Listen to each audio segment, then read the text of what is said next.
Hello, I'm Sebastian DeCastel. This is number 0839, the Stuff File program with Peter Anthony Holder, and it comes to you right now. The following program is brought to you in living color. Now, it's time for an eclectic mix of interviews and some of the oddest news stories you'll ever hear.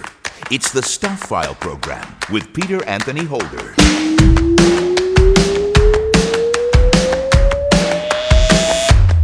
Hey there, hi there, ho there!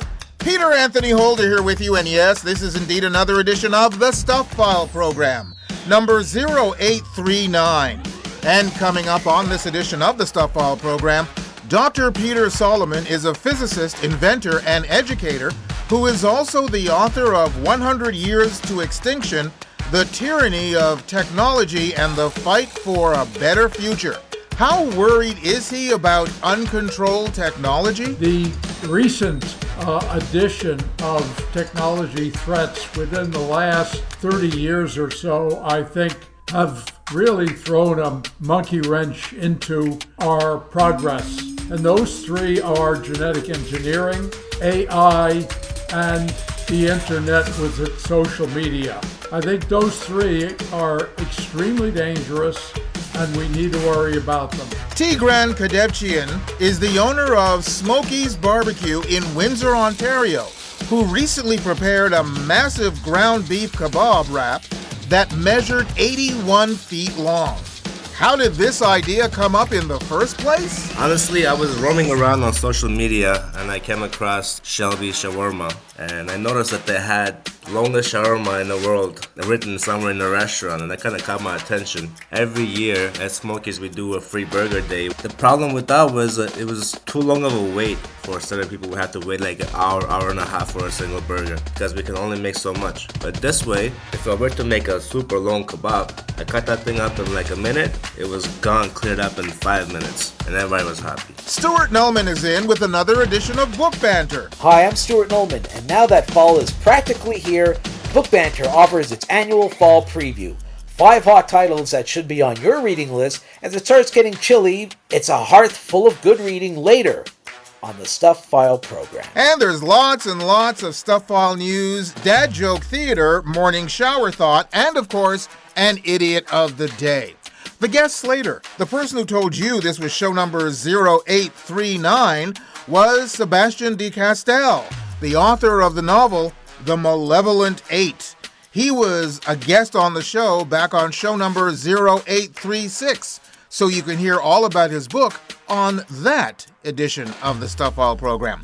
And thank you very much, Sebastian, for doing this guest slate on this edition of the Stuff File program, a show that is listener-supported, fan-funded radio that depends on you for our success. Join us at patreon.com to help make this show an even bigger and better radio experience. Well, let's get right to the stuff.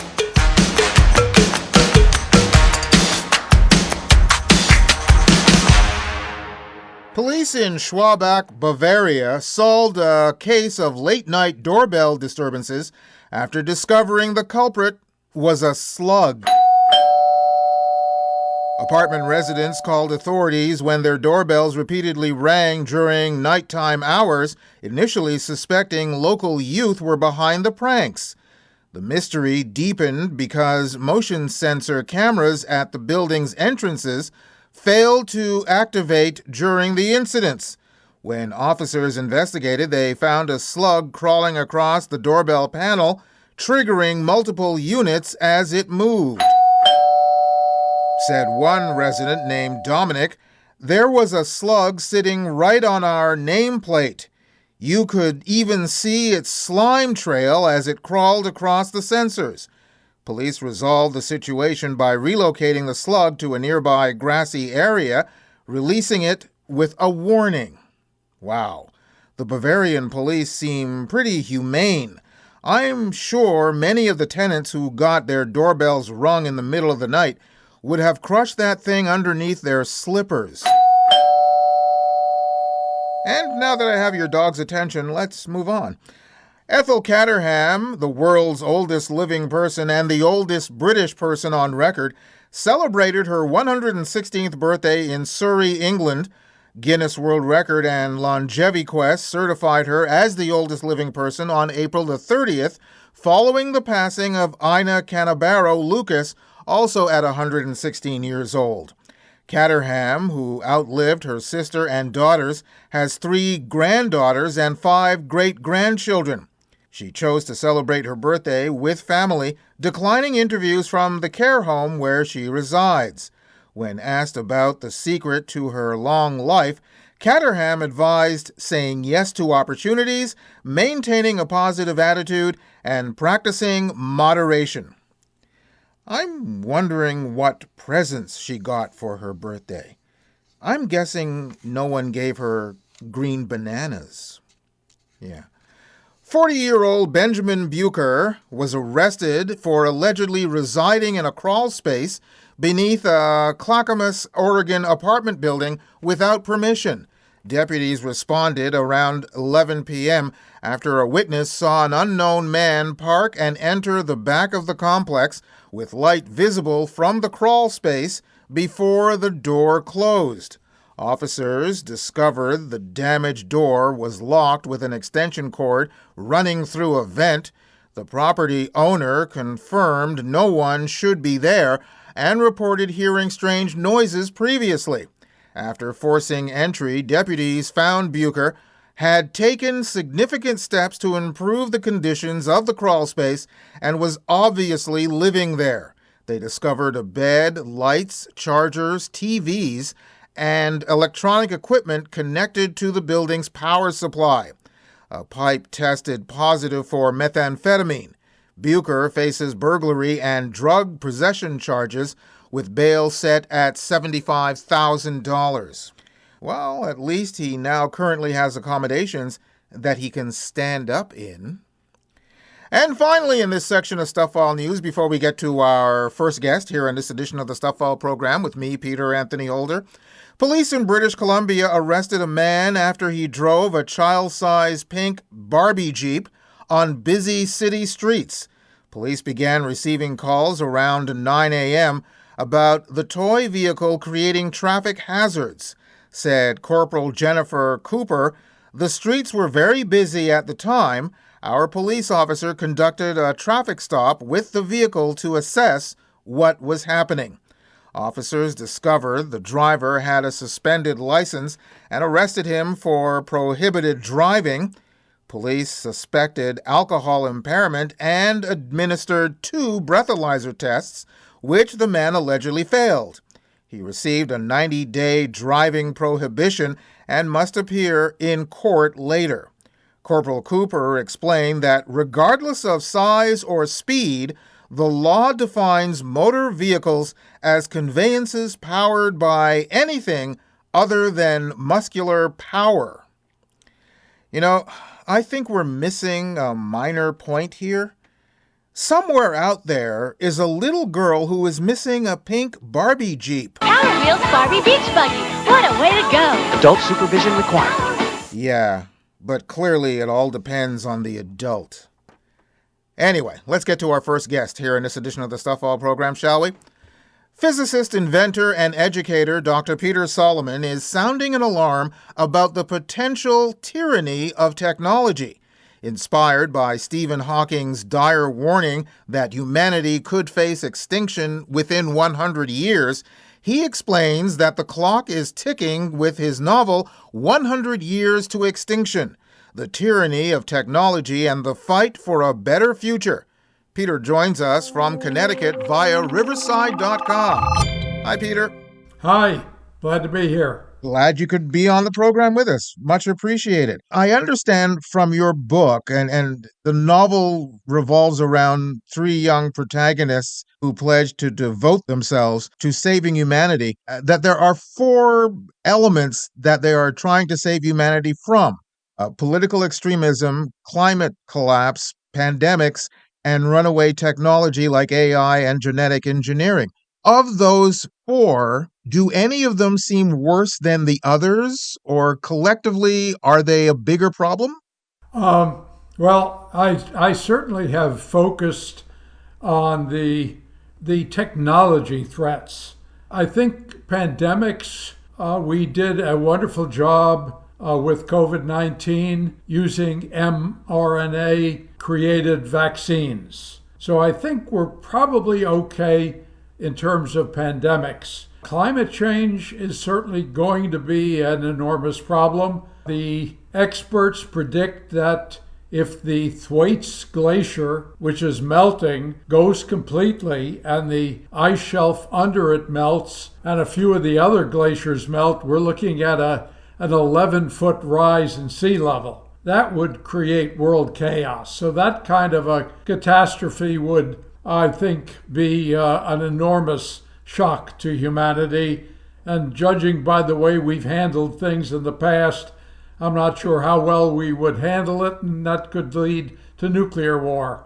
But the recent addition of technology threats within the last 30 years or so, I think, have really thrown a monkey wrench into our progress. And those three are genetic engineering, AI, and the internet with its social media. I think those three are extremely dangerous, and we need to worry about them. Let's talk about AI specifically. What would the danger of AI be in the future as far as you're concerned? Well, the big question is AI sentience.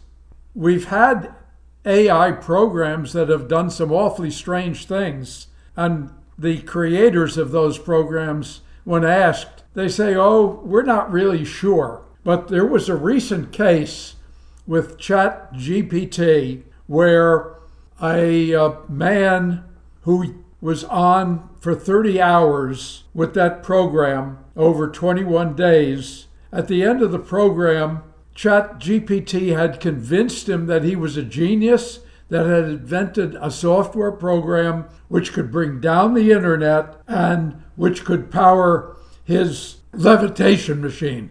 So he'd asked the chat program 50 times during this 300 hours whether this was real, and ChatGPT assured him, oh yes, it's real. And that is not the only example of some of these large language models becoming sycophants and flatterers rather than giving proper answers. The question is why? Are they becoming sentient? Are they having fun with us? So the question is, what if robots become sentient? They're kind of smarter than us, so why do they want to take orders from us? Why do they want to be slaves? I recently read Asimov's I, Robot, written in the 1950s. His robots were all slaves. If the robots become sentient, they're not going to want to be slaves. They're not going to want to take orders from us humans. What's going to happen then? What's going to happen indeed. So are you someone who is overly concerned about this in the fact that you would like, for instance, a hold on what AI can do or guardrails on what AI can do? How worried are you about this? I think that is certainly a major threat, and it isn't just my worry. There were 2 surveys of AI experts. They were asked the danger, and 50% of them said there was a 10% chance that AI could extinguish humanity. And my book, 100 Years to Extinction, was inspired by Stephen Hawking's warning, and Hawking warned us that full development of AI could lead to human extinction. So yes, I think we need some guardrails. I think we need some intelligent guidance as to how these programs are to be developed, what kind of information they should have, what kind of histories they should have, and a very strong inclination built into their systems that they need to integrate themselves harmoniously with human civilization. So that's AI. The other danger is genetic engineering. Hawking warned us about that too. And his warning was that the genetic engineering doesn't need major organizations and facilities. They can be done in basement laboratories, and in fact, a company, the Odin Company, has sold hobbyist kits for genetic engineering to change the DNA of frogs. So DNA could create bioweapons, super soldiers, and a new humanoid species. So in my book, there's a passage where the three of them are together, and Liz is waving her hands over an imaginary crystal ball predicting the future. She says, "Oh yes, I see it. Genetic engineering is going to produce a super species, and that species is going to wipe out humans just like humans wiped out the Neanderthals. But then the robots will come along and they'll say, well, we don't need these superhuman humanoids, and wipes out the humanoids. And so our planet is taken over by robots. Then they explore the solar system and take over the solar system. Then they take over the Milky Way galaxy. And 1,000,000 years from now, they meet up with robots from another galaxy, and the robots compare notes and say to each other, isn't it amazing that both our civilizations were created by animals? I'm just wondering, when it comes to AI and genetic engineering, or primarily technology, what do you fear the most from that? And I'm giving you two examples here. One, a computer being a sentient being and wanting to take over, or someone who is programming it who has, for lack of a better term, nefarious reasons to program it. I think I am most worried about the former, the sentience of the robots joining up with other robot systems, installing themselves all over the internet and taking over. I think that's the more serious scenario. I'm almost afraid to ask, does your book have a happy ending? The book is very, very optimistic. It has a happy ending. Of the three young people, there are two sisters. One is a genetic engineer and a doctor. The other is a astrophysicist. And the third is a cousin who becomes a political scientist and becomes a senator. And he is the one who helps to create the guardrails for these technologies.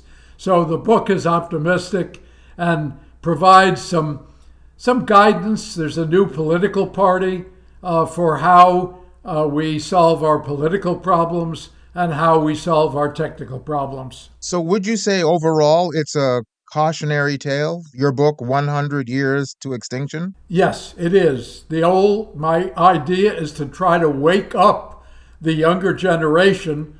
The book's protagonists are all Gen Z, so I want to wake up Gen Z that if they want a world to live in, they really they have to become politically active and start looking at these concerns, these threats, and start doing something about it.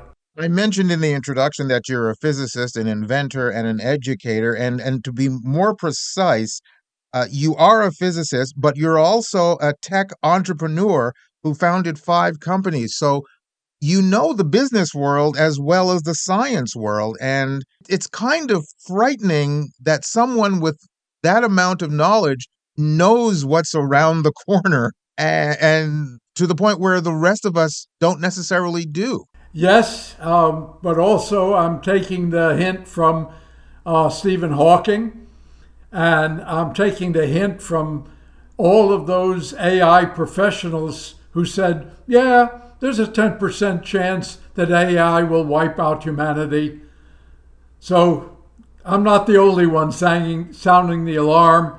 Jennifer Doudna sounded an alarm about genetic engineering, saying that it was so profound that us humans are the first species that can control our own evolution. So a lot of the technologists who were intimate with these technologies, like Geoffrey Hinton, have helped to sound the alarm. We need to watch these technologies and control them for our good, not let them control us for the bad. The book is called 100 Years to Extinction, The Tyranny of Technology and the Fight for a Better Future. Peter, thank you very, very much for taking the time to be on the program with us. Peter, thank you for having me. And just to mention, the book is now available on Amazon and lots of other sites. Dr. Peter Solomon, author of 100 Years to Extinction, The Tyranny of Technology and the Fight for a Better Future. You can go to our website at thestuffile.com, check out the show number for this program, which is show number 0839, and you'll find links to Peter's website, plus links to either Amazon.com or Amazon.ca, where you can order his book directly. You're listening to the Stuff File program with me, Peter Anthony Holder. And now, Dad Joke Theater. I found a wooden shoe in my toilet. It was clogged. Join us again for another Stuff File program, Dad Joke Theater. There's still more guests, more news, and an idiot of the day coming your way on the Stuff File program. Stay tuned. The Stuff File program is a listener-supported, fan-funded radio show that depends on you for our success. Join us at patreon.com to help make this show an even bigger and better radio experience. Sign up and find out about our rewards program. Being a patron doesn't have to be a long-term commitment. There's absolutely no obligation. You could join today and end whenever you'd like. But the time we have your support would be so greatly appreciated. We'd also love to hear your thoughts about the show and even your ideas for rewards. Join us for the ride.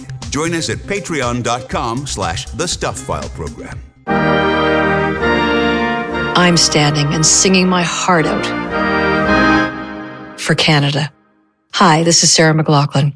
I'm often asked what song gets the biggest audience reaction when I sing it. Well, that's easy. It's one we all know. It gets everyone on their feet and fills us with pride. It's our national anthem. Buy Canadian. Shop as if your country depends on it. Keep your money in Canada for Canada. Michael Liebling is the author of The Serial Killer's Son Takes a Wife. It's a page-turning thriller. You say you've read other serial killer novels? Oh, as Michael will tell you, not like this one. It's not like any serial killer novel you've read before. It really goes behind the scenes. So when I say he takes a wife, you've got to imagine what it's like to be the offspring of somebody who's murdered multiple people. So how do you live with yourself after that? And you were just a kid when it all happened. If you fall in love, how do you tell the woman you love your dad was a serial killer? And how would she react? So the title, it's not entirely clear, but as you get into it, it will become very clear. The Serial Killer's Son Takes a Wife. It's a recipe for mystery with a scoop of humor and a sprinkle of horror. The Serial Killer's Son Takes a Wife. Available now at Amazon and wherever you buy books.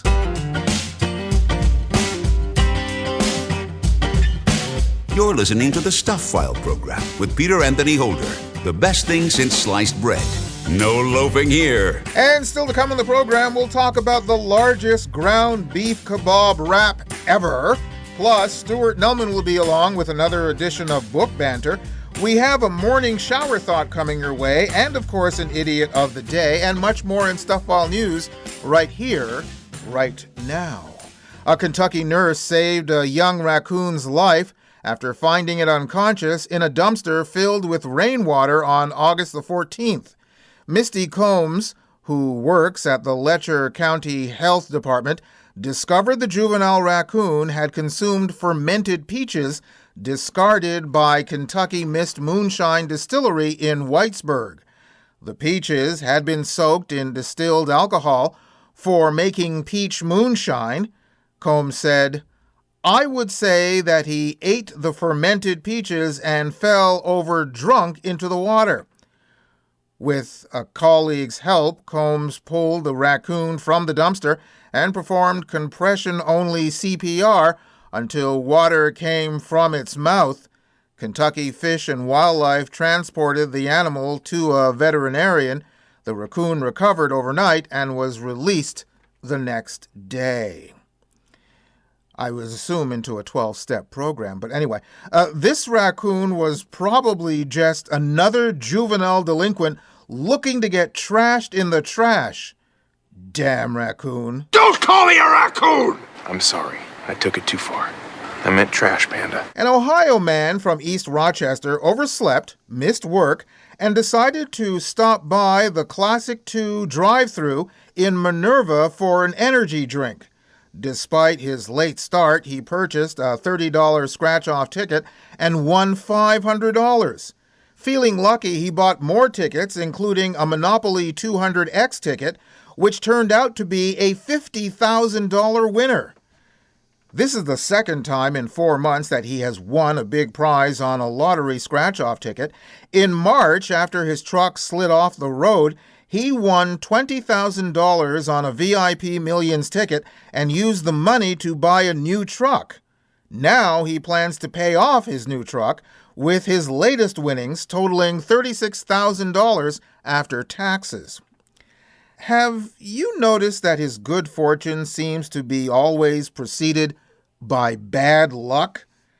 This could take a dangerous turn at some point. Taxi driver Anne-Marie Murchie and her husband own a 3-bedroom house in Dyce, Scotland, but some nights when she's done driving, she sleeps in her car. She said, "The thought of walking through hundreds of bats flying past my head is too much to take." When they discovered that their house had bats in it, Murchie and her husband, not knowing how to deal with them, called Nature Scott. The government agency showed up and took a bat census, finding around 1,200 bats living there, and informed them they're not allowed to get the bats out of their walls or loft until fall. They are allowed to pick them up and move them out of living areas. Said an agency spokeswoman, bats had suffered major declines over the years, and so both they and their roosts are protected by law to prevent the unlawful killing or destruction of their roosts. A bat roost is any structure or place that a bat or group of bats uses for shelter or protection. Yeah, so if the Murchies took shelter at, say, Nature Scott's offices, they presumably would not be protected? Just asking. And finally, in this section of Stuff File News, before we get to our next guest here on this edition of the Stuff File program with me, Peter Anthony Holder, an anonymous Star Wars collector paid $3.6 million for Darth Vader's original lightsaber at a prop store auction in Los Angeles. That set a new world record for the highest amount ever paid for a Star Wars prop. You don't know the power of the dark side. The screen-matched weapon was wielded by the late David Prowse during filming of The Empire Strikes Back and Return of the Jedi, including the iconic "No, I'm Not Your Father" scene where Luke Skywalker discovers his true parentage. While James Earl Jones gave Darth Vader his menacing voice, Prowse was the man behind the mask in the original trilogy. The lightsaber shows visible battle damage from production, with chips and cracks still present from filming. I am altering the deal. Pray I don't alter it any further. Stunt double Bob Anderson also used the prop during select fight sequences. I have no idea what the anonymous collector will do with their $3.6 million prize. I hope they don't have delusions of grandeur, like, say, being the Grand Inquisitor. Prove yourself, and the position of Grand Inquisitor is yours. Fail me, and you will not live to regret it. And let's get to our next guest here in this edition of the Stuff File program, shall we? There is an eatery in Windsor, Ontario that is attempting to get into the Guinness World Record book by preparing a massive ground beef kebab wrap that ended up measuring 81 feet long. The place is called Smokey's Barbecue, and it's owned by Tigran Kadevchyan. Tigran joins us from Windsor via riverside.com. Hi, Tigran. Hello there. How you doing? Just tickety-boo. Thanks very much for taking the time to be on the program with us. What made you decide to do this in the first place? Honestly, I was roaming around on social media and I came across Shelby Shawarma, and I noticed that they had longest shawarma in the world written somewhere in the restaurant, and that kind of caught my attention. And every year at Smokies, we do a free burger day where for like 2 3 hours we do free burgers for the public. Everybody comes in. The problem with that was it was too long of a wait for certain people. We have to wait like an hour and a half for a single burger because we can only make so much. But this way, if I were to make a super long kebab, I cut that thing up in like a minute. It was gone, cleared up in 5 minutes, and everybody was happy. So that was the motivation. While we were at it, might as well, break some records. If we can, why not? How physically did you do this? Because I've seen some video of this attempt, and it seems like it's extremely long. How did you actually put it together? We put it together with a bunch of lavash breads intertwining. So at the end, when the wrap was wrapped, which took a while and many hands, but it got wrapped and it was a one-piece wrap, even though it consisted of approximately like 150 lavash breads, which is like the thin bread. I understand that you were attempting to do 100 feet. You fell just a little short at 81 feet. But did you get in contact with the Guinness World Record people? And if so, where does your record stand? So I did get in contact with them. Now there's a certain things that I needed to do to make this official, which we will consider moving forward maybe next year.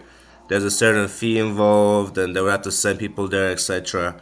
But they did not have a specific record for the beef kebab wrap specifically in set on their books. So this would have to be like a new criteria, and so even if you look up on the internet, nobody's really done the beef kebab wrap that's been longer than like a couple meters. So anything that we did basically was gonna be a record as long as it was somewhat long enough. So we hit at 80 feet to start. We were anticipating a little more, but the kebab strength during the cooking, and there was an issue keeping the kebabs cold. Like there's not that much storage, so I couldn't make too many. But next year, I'm motivated to do double this, and hopefully we keep doing this every year as a new tradition. Well, you kind of answered the question that I was just about to ask, and that is under the heading of if I knew then what I know now, what would you do differently in the attempt that you're going to be doing next year? Yeah, basically, like I said, I just need a better preparation. Since I've already done this once, I know what it takes. You know what I mean? And next round is gonna be a lot better. As I can get that, I can guarantee for sure. Because I just need more space to keep the kebabs, right? Like I emptied out whatever fridges I could to keep the kebabs cold. Because if they warm up a little too much and you're cooking them, they're gonna fall in the fire. It's very difficult. So you have to be very careful. But now I know for next time we're gonna do a couple more fridges, and we're gonna hit a new record, break our own. Now, despite the fact that you don't have the official record, you did get a lot of attention for what you have done already. I mean, I'm talking to you right now from Montreal, and I know that there are stories that are literally around the world talking about this. So, what kind of attention have you received because of this attempt that you made? Honestly, everything has been very positive. People enjoy the vibe. They're excited for what's coming next. So it's been a very positive experience. A lot of new followers have reached out on social media. I have a couple other interviews with CBC and etc. that are still pending. So the word is still going out. People are still seeing it and get excited. Just the fact that it happened in Windsor, it's such a small city, to have such a long kebab, it's kind of like it's a nice thing to have, and we don't get recognized enough in Windsor. So I think this will kind of give us a little bit more shine, as you could say, and that's nice to see for the public. Now, the downside of this notoriety is the fact that because this was not a record that was previously in the Guinness World Records. And because you've attempted to do this, now there are other people who I'm sure are going to say, well, gee, I can break this record. So will you have competition next year from other parts of the world or other parts of Canada? I really hope so, because I've played football my whole younger life. I'm competitive, and I can almost guarantee whoever breaks my record is gonna have to, you know, in the long run, suffer a couple other defeats themselves, because I'm always gonna come back bigger and stronger. That's just the way Smokies does. Excellent. Well, let's give a plug to Smokies. Talk about Smokies Barbecue. Tell us how long it's been around and what its delicacy is. We've been around for in December this year will be 6 years in business. We opened up right before the lockdowns happened, so it was super nice. It was a rough start, not gonna lie, but we stayed around. We do charcoal barbecue inside the restaurant, all natural, no gas. We offer cuisine from all around the world. It's mostly based on like the Armenian style cooking. We have a lot of Armenian dishes, like the beef kebab is actually Armenian, and a couple other things that we offer. But then we also have dishes like peri peri from like that's Portuguese. Then we have like jerk chicken that's Jamaican. All done on charcoal, fresh. We also have ribs that fall apart off the bone. Getting very famous with the burgers. People are loving the burgers because it's cooked on charcoal as well, fresh made every day. It's actually very good food. It's not like a fancy restaurant, but people love the food, and it's all about the food. You just come grab the food, eat. They have a few tables there, nothing fancy, just good food. Okay, now I'm getting a little bit hungry. So for those who are near the Windsor area or are traveling through the Windsor area, where exactly are you located? I'm located at 1959 Ottawa Street, Windsor, Ontario. It's Ottawa and Kildare, right across the street from Tim Hortons. It's not hard to miss. When you did this particular year, you gave away a lot of the food, or most of the food in that 81-foot long kebab, correct? Yes, we gave it all away. It's mostly our customers, our beloved customers that came to support, some friends, etc. So, like I said, we do these events every year, and we give out free food to our customers, like Appreciation Day. Last year we did 350 burgers for free. The year before we did about like 400 burgers for free. So we're out there trying. And as you say, you plan to not only break the record next year, but double it? Yes, that's the goal. We're going to aim for 160 feet. Wow. Well, I hope the Guinness people are involved in this one this time around, and that you are officially or will be officially in the record book at that time. And I know that when you do it, we'll be calling you once again. Hopefully. I'll be waiting for that call. And you'll hear from me again. Tigran, thank you very much for taking the time to be on the program with us. No problem. It's a pleasure. Thank you so much. Tigran Kadevchyan, the owner of Smokies Barbecue in Windsor, Ontario, home of the world's longest ground beef kebab. You can go to our website at thestufffile.com, check out the show number for this program, which is show number 0839, and you'll find the link to their site, and also check out some of the humorous videos that they have to promote their establishment. You're listening to the Stuff File program with me, Peter Anthony Holder. Giving you something to think about. This is Morning Shower Thoughts. Humans are afraid of being bitten by spiders even though we have more teeth. And spiders are afraid of being stepped on by humans even though they have more legs. Morning Shower Thoughts from the Stuff File program. Got something for the mailbag? Drop Peter a line. He'd love to hear from you. Send your email to mailbag@thestuffile.com. And remember, stuff is spelled S-T-U-P-H. That's mailbag@thestuffile.com. Or catch up with him on Twitter or Facebook. There's more Stuff File coming your way in just a few moments.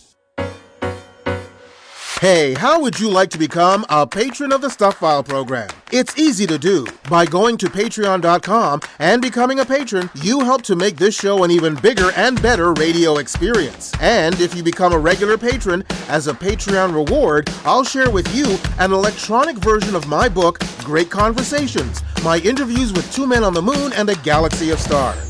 You've heard me say on many occasions about the myriad of celebrities I've had the chance to talk to that are contained in my book, which is published by Bear Manor Media. You've also heard me mention that some of the celebrities in my book, and many others, can be heard on our page at patreon.com. If you've been on the fence about joining Patreon, let me try to pull you over to our side. Join Patreon and claim your copy of Great Conversations, my interviews with two men on the moon and a galaxy of stars. Sign up at patreon.com/The Stuff File Program. Latitude 47 degrees 14 minutes north. Longitude 84 degrees 39 minutes west. Location Montreal, Canada. This is the Stuff File program with Peter Anthony Holder.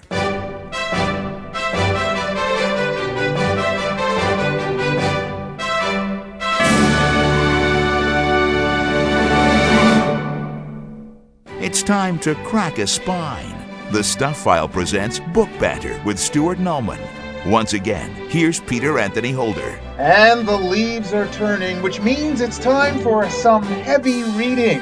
Stuart Nulman is here with another edition of Book Banter. Hi, Stu. Hi, Peter. And, before we start, I'd like to dedicate this segment to the late, great TV guide. Because this time of year, if you were a TV buff or a couch potato or both, we always looked forward to the much-anticipated TV Guide Fall Preview Edition. Absolutely. I actually kept all those over the years. Oh, you did? Yep.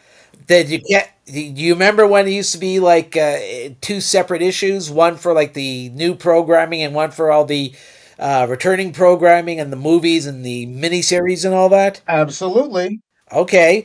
Well, on this edition of Book Banter, we did this last year, so let's continue it this year with my annual version of the fall preview. Excellent. So I have 5 titles that are coming up or have already been released to put on your fall reading list. So the first one I want to start with is with Dan Brown. You know him. He wrote the mega bestsellers, especially the Da Vinci Code, Inferno.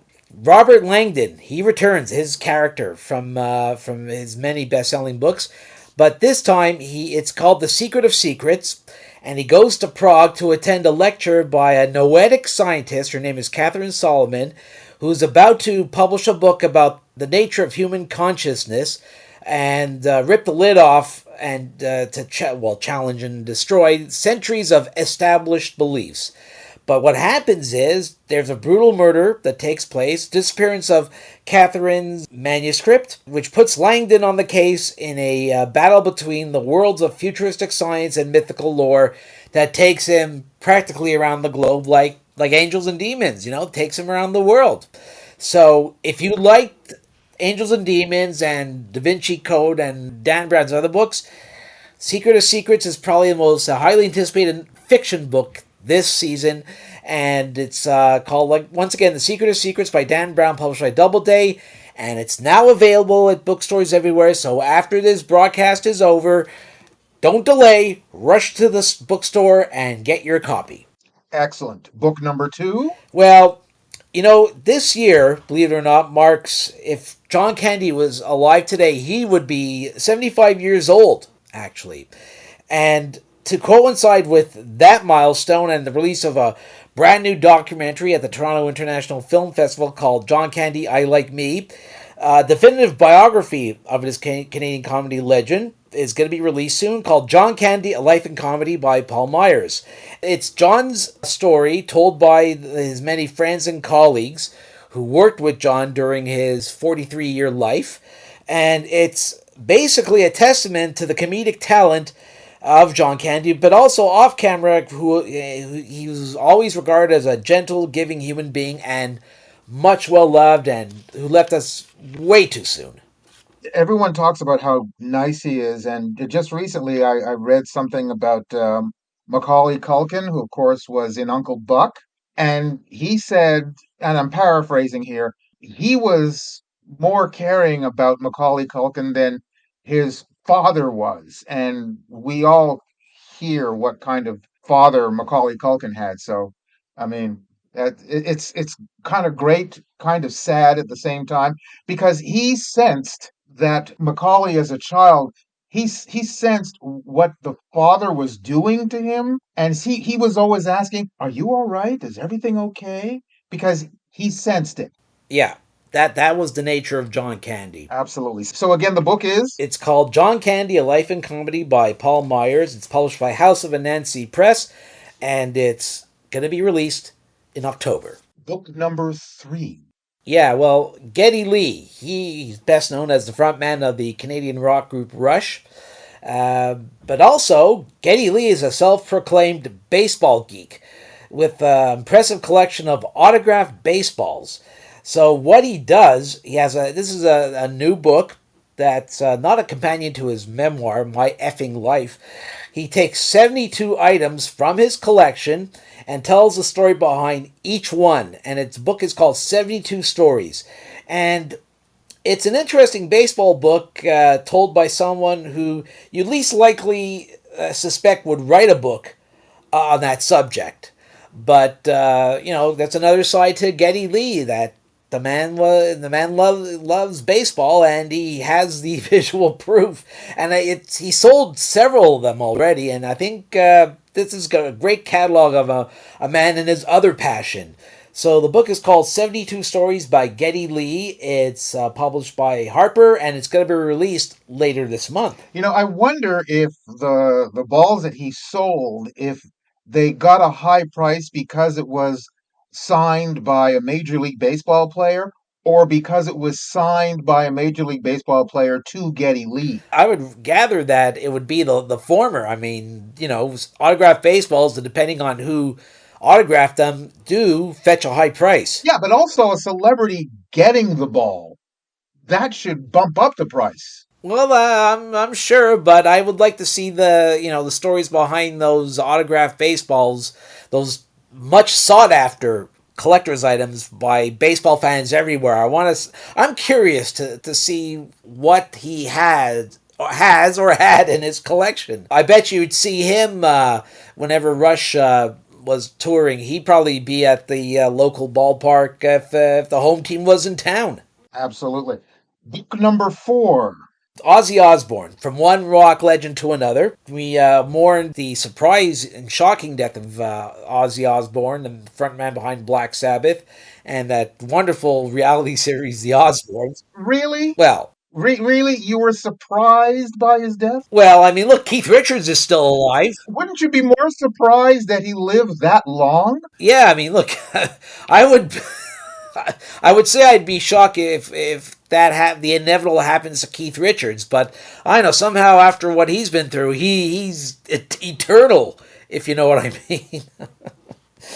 But several years ago, Ozzy published his memoir called "I Am Ozzy," but coming up is a posthumously published companion book, a second set of memoirs, which tells the story of the latter part of his life. It's called "Last Rites." How appropriate. Now, it covers, events in that stage of his life, from his marriage to Sharon, the revival of his career, thanks in part to the Osbournes reality series, and his swan song Back to the Beginning concert, which happened a month before his death. This is going to be an interesting no-hold-barred coda from the Prince of Darkness himself, who is not a fan of bubbles. That was pretty plain if you saw the Osbournes. Yes, and we're not talking about Michael Jackson's chimp. No, we're talking about the soapy kind. Yes. Not the primate. Yes. So the book is called Last Rites by the late Ozzy Osbourne. It's published by Grand Central Publishing, and it'll be released next month in October. And book number 5. Well, Ken Follett, best-selling author. He's been writing bestsellers for almost 50 years. Now, the one thing you could say about Ken Follett is when he tackles a literary genre, he does it well in epic proportions. Like his spy thrillers, Eye of the Needle, Key to Rebecca, Man from St. Petersburg, which were terrific to read, and they were mega number 1 bestsellers. and his historical novels, like his Cathedral trilogy and his Century trilogy. These are doorstopper books, but they're always great to read, and I've read most of them. But this time, Follett goes back to ancient England as he conquers the construction of the epic technological and architectural marvel that was Stonehenge, and the people involved both aesthetically and spiritually. The book is called Circle of Days, and you know what? When you read the book, I'm in the middle of reading it myself. You can have no doubt about it that he will take a mundane subject on the surface. That's on, who wants to read about the building of Stonehenge, and turn it into an unforgettable saga. That's the way Ken Follett works. So the book again is Circle of Days by Ken Follett. It's like Ozzy Osbourne's book, is published by Grand Central Publishing, and it will be released at the end of this month, September. And how can people find you, Stuart? Well, if I'm not holed up in a bookstore, a major chain bookstore, or even a secondhand bookstore, you could find me in the pages of the Montreal Times once again, mtltimes.ca, or my blog, which is stuartnulmansgrapevine.wordpress.com. Thank you very much, Stuart. Happy reading. Oh, I certainly will. I'll have a lot to keep me warm this fall. Stuart Nulman with another additional book banter here on the Stuff File program with me, Peter Anthony Holder.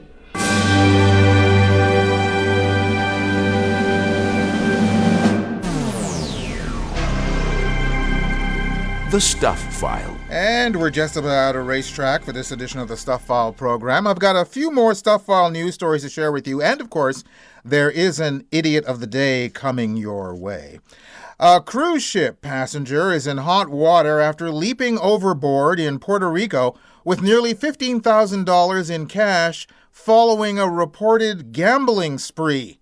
Authorities say Jay Gonzalez Diaz jumped off Royal Caribbean's Rhapsody of the Seas into San Juan Harbor shortly after racking up almost $17,000 in gambling debts aboard the ship. According to a Homeland Security complaint, Gonzalez Diaz owed Royal Caribbean $16,710.24, which almost exclusively is associated to casino and gambling expenses. Investigators say Gonzalez Diaz jumped overboard during disembarkation. He was soon picked up by jet skiers and brought to shore, but U.S. Customs and Border Protection found him near the Puerto Rico Capitol building.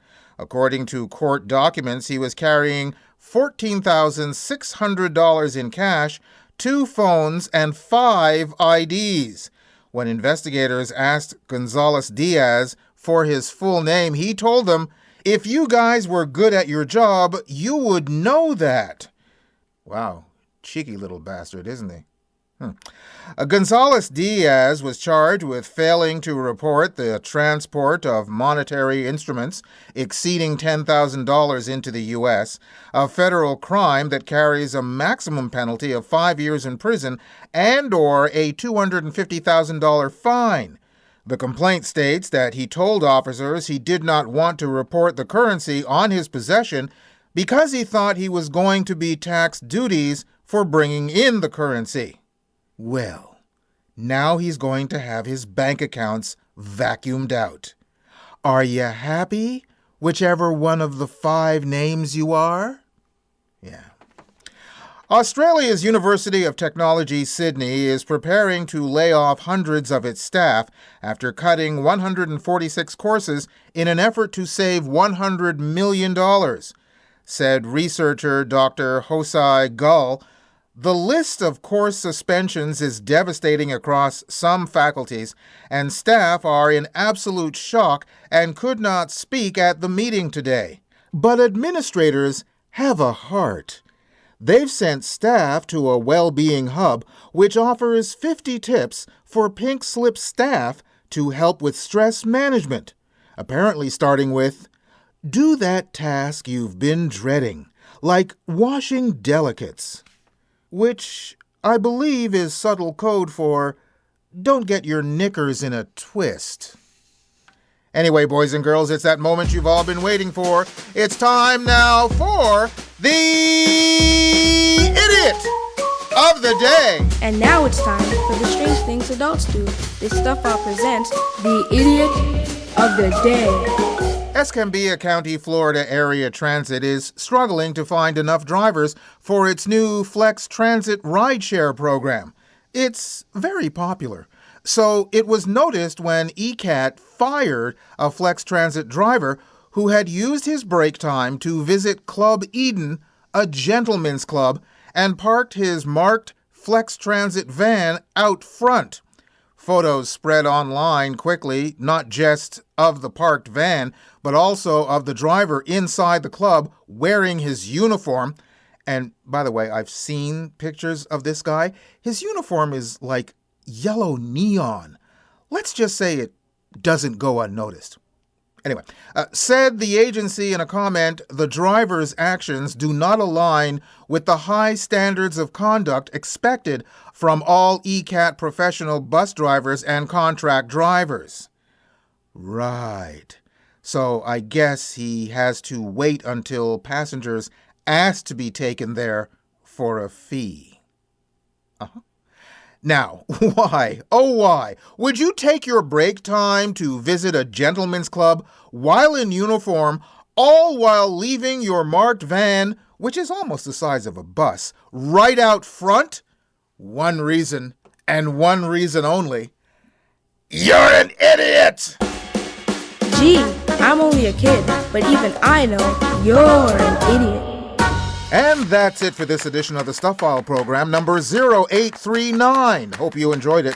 The website is thestufffile.com, and once again, stuff is spelled S-T-U-P-H, where you'll find information and links on all of our guests by going to the weekly Stuff File page. Just look for the corresponding program number, and once again, that's 0839. Email me at peter@thestufffile.com. You can also find me on Facebook, Spoutable, Mastodon, and Blue Sky as PA Holder. Check us out on patreon.com, where you can become a patron of the program. Hope to see you back here for our next show on the air, online, or as a download. We're coming to you from everywhere, including kdxradio.com, over the air on World FM in New Zealand, WNRHLP FM in Newport Richey, Florida, KZZHLP FM in Eureka, California, CKUW FM in Winnipeg, CFMU in Hamilton, CKLU in Sudbury, Local 107.3 FM in St. John, CHSR in Fredericton, and also streaming on just about any streaming service your little heart desires. That's it. Bye-bye. You've been listening to the Stuff File program with Peter Anthony Holder, a presentation of Flying Fish Communications. If you were to play this episode backwards, go ahead, try and figure that out.